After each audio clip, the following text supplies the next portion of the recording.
Hello friends, welcome back to our channel Learn with Nishman. In last video we continued our section 32, that is dying declaration. I told you about certain requirements. What are the main requirements necessary for creating the best piece of dying declaration, right? And we have discussed 1 to 9 already in previous videos, 1 to 9 requirements, and today we are going to start with the 10th requirement. There are in total 14 requirements, so pay your all attention. The 10th requirement of creating the best piece of dying declaration is dying declaration should be coherent in itself. लिखते भी जाइए बच्चे, अपने notes prepare करते जाइए, question definitely आता है, एक भी पॉइंट भूलना नहीं है. Dying declarations should be coherent in itself. Okay? इसका मतलब क्या है बच्चे? There should not be inconsistencies in dying declaration. There should not be internal contradictions. Right? कोई भी confusing part नहीं होना चाहिए. Everything should be clear. आपको डाइंग डिक्लेरेशन में ही अगर कंफ्यूजन क्रिएट हो गई, what is going on, actually who killed, what happened, आप डाइंग डिक्लेरेशन को बिल्कुल भी रिलायबल नहीं मानोगे, राइट? वो इनएडमिसिबल हो जाएगी. So it should be complete in itself, right? The next requirement is continuing the same, that dying declaration should be complete. Okay? इसका मतलब बच्चे देखिए, पर्पस ऑफ डाइंग डिक्लेरेशन क्या होता है? To tell what happened and the name of accused. यही होता है बच्चे. या तो आप फैक्ट्स बताते हो, आई ऑलरेडी टोल्ड यू, या आप एक्यूज्ड के बारे में ही बताते हैं एक्चुअल में name. That was the first part. ये सेकंड पार्ट था. जब आपको याद हो, मैंने डाइंग डिक्लेरेशन की आपको इंट्रो करवाई थी, मैंने आपको बताया था there are two parts. Either it आप एक्यूज्ड के बारे में बता रहे हो और you are telling the facts. That is the main purpose of dying declaration. And recording started but could not be completed. आपने रिकॉर्ड करना स्टार्ट कर दिया है बट एक्चुअल में वो पूरी ही नहीं हो पाई. So what will happen to dying declaration? फिर क्या होगा? So if accused is named, circumstances of death told. अगर सर्कमस्टेंसेज बता दिए हैं, एक्यूज्ड का नेम बता दिया है, लेकिन उसको बीच में नीचे साइन नहीं कर पाए आप, ठीक है? साइन का जो स्पेस है वो ब्लैंक है, तो वहां पर क्या होगा? Admissible and good evidentiary value. Admissible होगा बिकॉज जो मेन चीजें थी वो ऑलरेडी बता दी गई हैं. एडमिसिबल भी होगा और एविडेंशियरी वैल्यू भी उसकी रहेगी, राइट? और नॉट टोटली, बेशक वो देखिए साइन नहीं हो पाया है बट कंप्लीट है इन एक्चुअल, तो वहां पर क्या होगा? आप उसको एडमिसिबल करेंगे लेकिन साथ में एक एक्सप्लेनेशन देंगे कि वो साइन क्यों नहीं हो पाया. एक एक्सप्लेनेशन देने से आपकी वो जो डाइंग डिक्लेरेशन है वो वैलिड मान ली जाएगी, right? And if the dying declaration is incomplete but it communicates the name of the accused. Accused का नेम तो बता दिया है बट अभी इनकम्प्लीट है and the real purpose of dying declaration is actually served, then such dying declaration will be admissible. Main purpose जो था dying declaration का, अगर एक्यूज्ड पे ही क्वेश्चन मार्क है और एक्यूज्ड का नेम ऑलरेडी आ गया है, तो पर्पस ऑफ डाइंग डिक्लेरेशन जो था वो एक्चुअली सर्व है, it's proved, then such dying declaration will be admissible and in light of other circumstantial evidences it may have a sufficient evidentiary value. Other हम circumstantial evidences को देखेंगे और उस context में चेक करेंगे कि क्या वो फिट बैठते हैं सिचुएशन में, and if it does then it will be valid, right? Court will examine as to why the dying declaration was incomplete. Court अपना काम करेगी बच्चे, देखिए वो चेक करेगी कि इनकम्प्लीट क्यों रहा है, क्या ऐसे फैक्टर्स थे जिससे डाइंग डिक्लेरेशन कंप्लीट नहीं हो पाई है, right? And as to why it was not signed. Signed का भी क्वेश्चन उठेगा. सो आपको witness will be examined, tested होंगे और क्वेश्चंस रेज होंगे, and if court thought that the procedure was followed rightly और जो मेन पर्पस है डाइंग डिक्लेरेशन का it is served, then that will be admissible and its evidentiary value is also high, right? Now the next requirement, we are now moving to the 12th one, that is approach of court.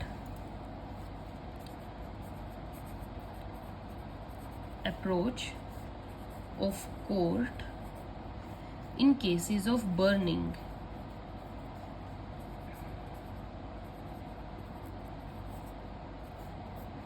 Right जो cases होते हैं बच्चे burning के, right उन cases में court की approach क्या होती है? देखिए 90% ऑफ द बॉडी जो है वो बर्न हो चुकी है, right on the basis of surface area आपको दिख रहा है कि 90% of body is burn.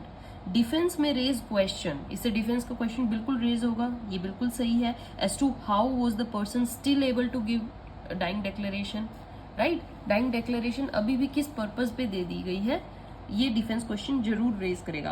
Court will say that a person में गैदर करेज, कोर्ट ये जरूर ध्यान में रखेगी, ये अप्रोच हमेशा कोर्ट की होती है कि जो विक्टिम होता है इट विल गैदर करेज, ठीक है, and court will examine medical report, if it fails, right अगर ये मेडिकल रिपोर्ट फेल होगी तो आपका जो डाइंग डिक्लेरेशन है इनएडमिसिबल है, but if medical report is valid और कोर्ट ये सोचती है कि victim will gain gather courage, then that is admissible.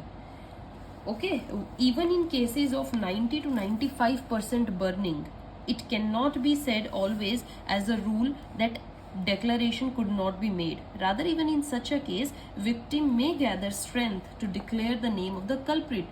इतनी तो strength होती है बच्चे कि वो एक नाम तो जरूर बोल दें, culprit का नाम तो दे ही सकते हैं ना, and such dying declaration will be admissible.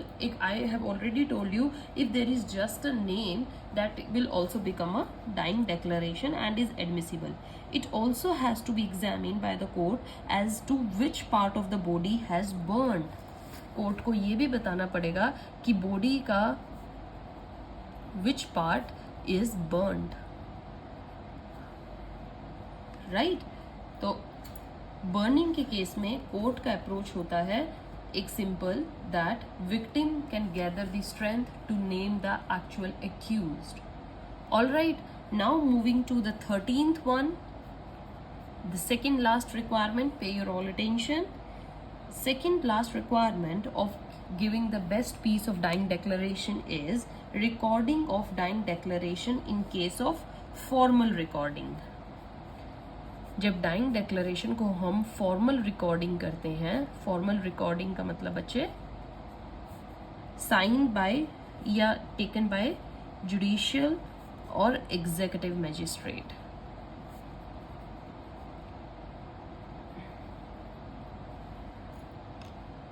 Okay,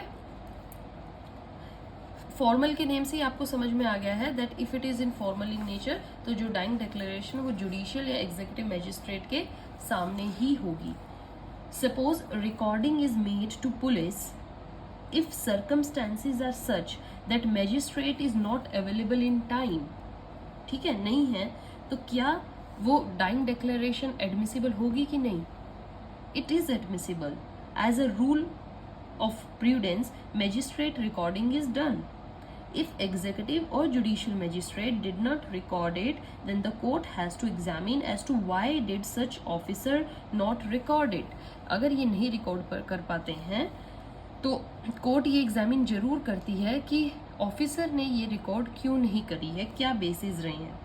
there may be a situation of urgency, बहुत बार ये होता है कि सिचुएशन इतनी क्रिटिकल होती है and it is so urgent that आपको डाइंग डिक्लेरेशन तुरंत उसी हैंड लेनी पड़ती है, इधर बाय इवन थर्ड पर्सन।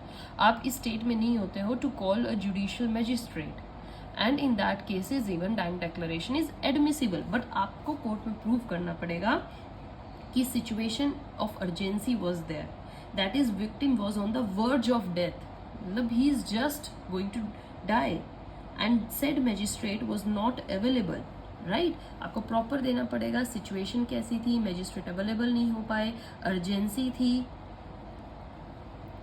है ना। In such a case police officer presents और डॉक्टर अटेंडिंग दैट विक्टिम में रिकॉर्ड डाइंग डिक्लेरेशन, डॉक्टर भी रिकॉर्ड कर सकते हैं, पुलिस ऑफिसर भी कर सकते हैं। The court will examine whether the declaration was recorded properly और not. If yes, then declaration is admissible and its evidentiary value is not affected. Okay, evidentiary value नहीं इफेक्ट होगी, उसकी वैल्यू उतनी ही रहेगी, एडमिसिबल भी होगी.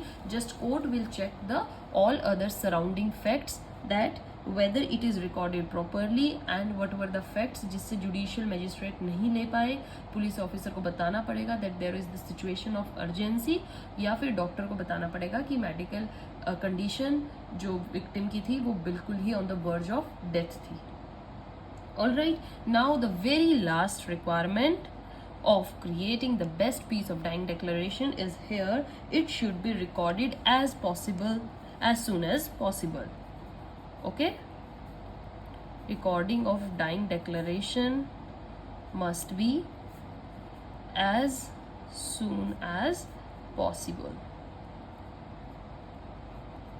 Okay, so you can tell this explanation very easily. Recording should be done during the freshness of the incident. जितना जल्दी आप dying declaration record करोगे उतना ही जल्दी आपको उसकी truthfulness पता लगेगी, राइट? उसकी एविडेंशियरी वैल्यू उतनी ही हाई होगी. Okay, recording should be done during the freshness of incident and the purpose is to avoid any possibilities of tutoring. मैंने आपको ट्यूटरिंग बताई थी बच्चे. हमें वो मौका ही नहीं देना है विक्टिम को कि उसके पास इतना टाइम हो कि कोई भी उसका रिलेटिव या थर्ड पर्सन आके उसको ट्यूटरशिप दे पाए, राइट? ट्यूटरिंग का कोई भी चांसेस नहीं होना चाहिए. जितनी जल्दी उसकी स्टेटमेंट रिकॉर्ड हो उतनी जल्दी होनी चाहिए. ये police ready outside the room to record immediately. Avoid chances of tutoring. First dying declaration is always important,